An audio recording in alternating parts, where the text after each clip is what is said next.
Jared. Hello. Good to see you here. Very good to see you. Yeah. Gosh, we met at my first camp in 2022 Oh, yes.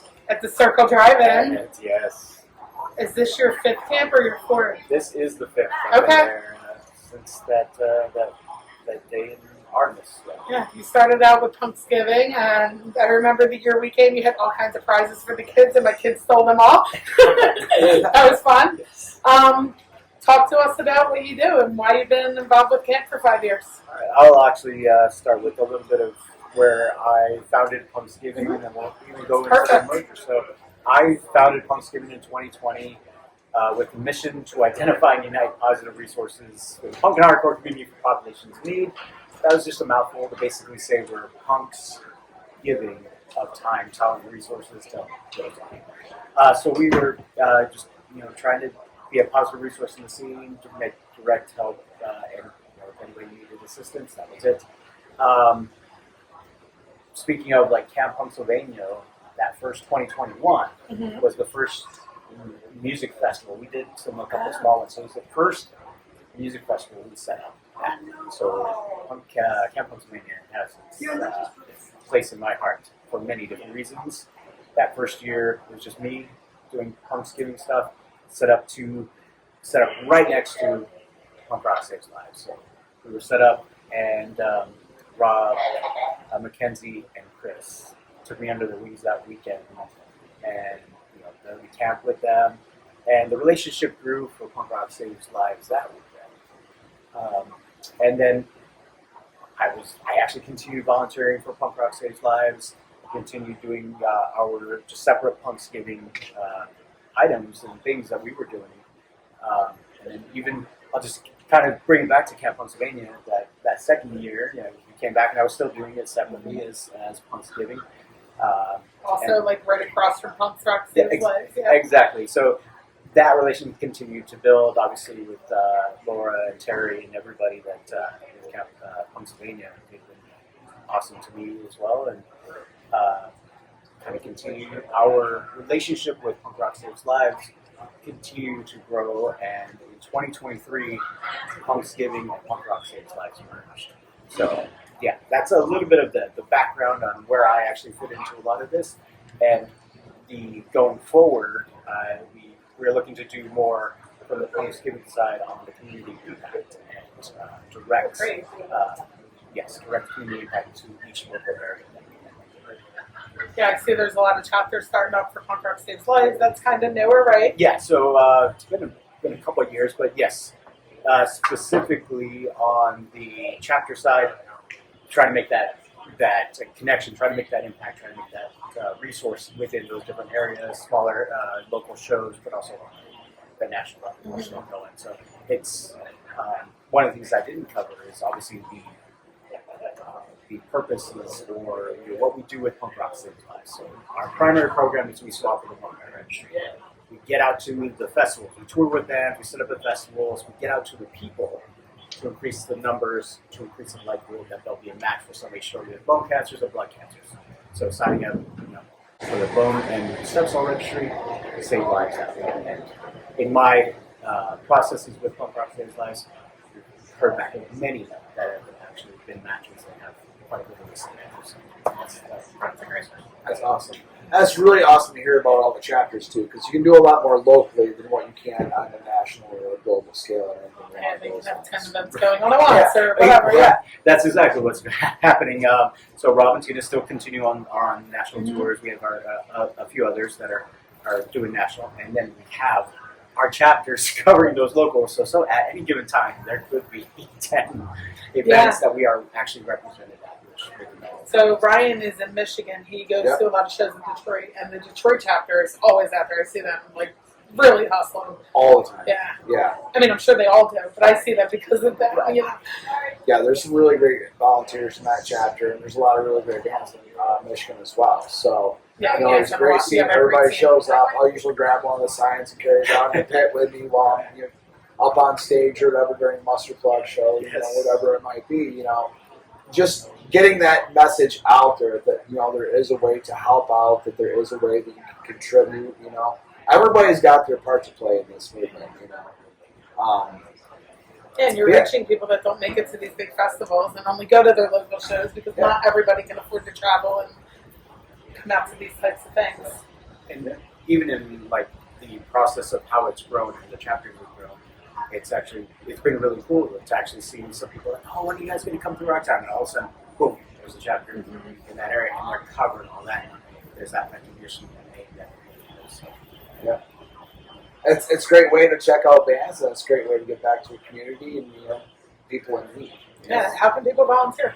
So on the punkrocksaveslives.org website, so punkrocksaveslives.org, on the navigation menu, there's a button that says Get Involved, and then volunteer with us, or volunteer, and a list of all our events. So all the events, and if come through your town, or we have something listed, just click sign up. Simple as that. So if you see a punk down, you pick them up. Absolutely. Not just in the pit, but in life. Yeah. What is involved in the volunteer work? Can you explain why anyone could do it? Because I know I came in my very first Camp Punks. I volunteered. That's the way I got to Camp Punksylvania. I had no idea what I was in for. I had major social anxiety. Like, this was before I would even begin to do something like this. Explain why it's for anybody who's stuck in the Or do you want me to do having that experience?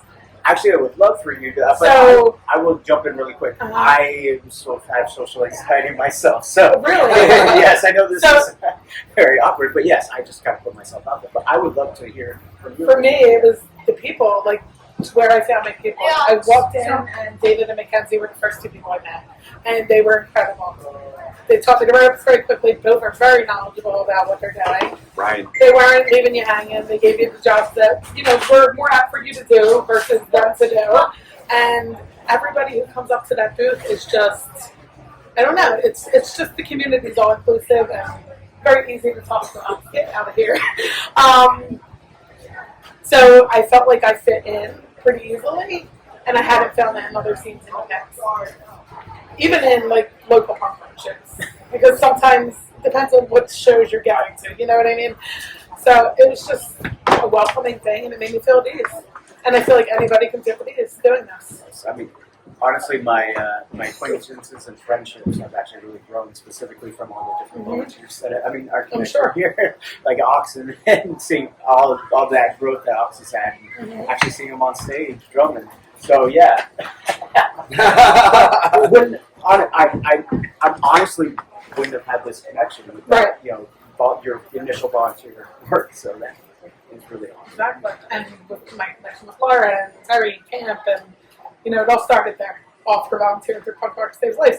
So in a way, my life may have been saved because I was crippling with social anxiety, and now I'm doing the Scoutazine thing. I don't think it would have happened, honestly. Yes. Let's see. And I know it doesn't seem like I was dealing with like anything life-threatening, but it made my life much better. I'm going to jump in on that one, because all of us kind of hold something to ourselves, hold something close to our chest, and whether or not we announce it to anybody, social anxiety or depression or anything else.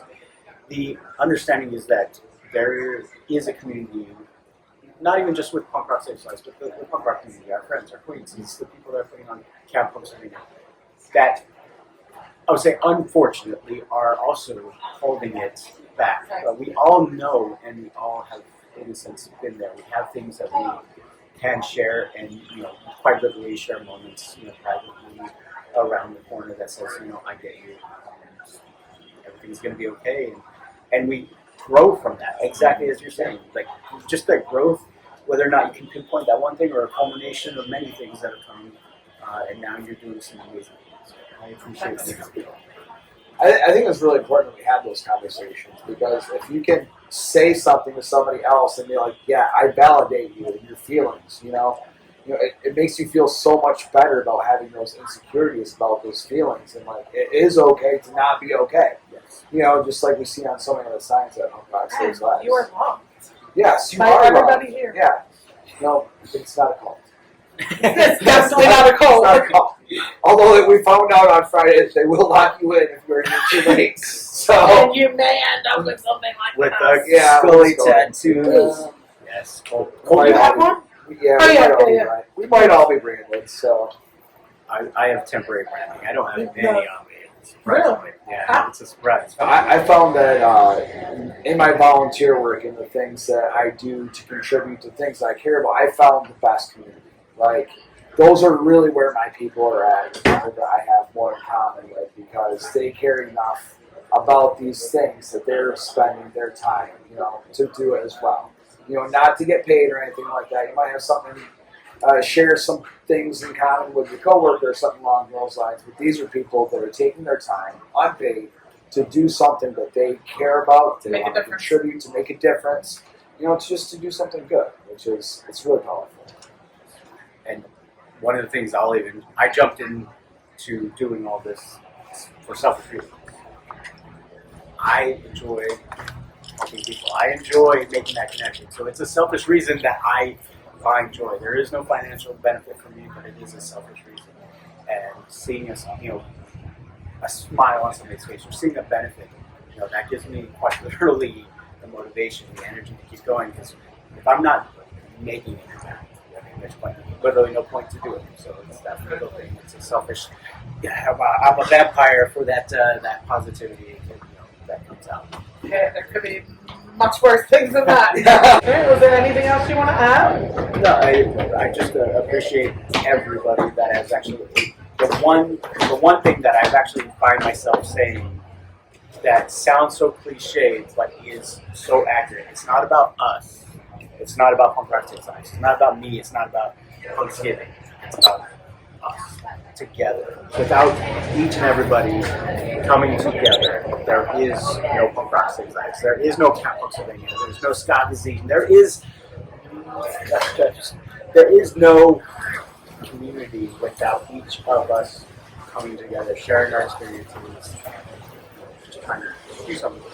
And we're all better because of it. Absolutely. Well, thank you so much for your time, Jerry. Thank you.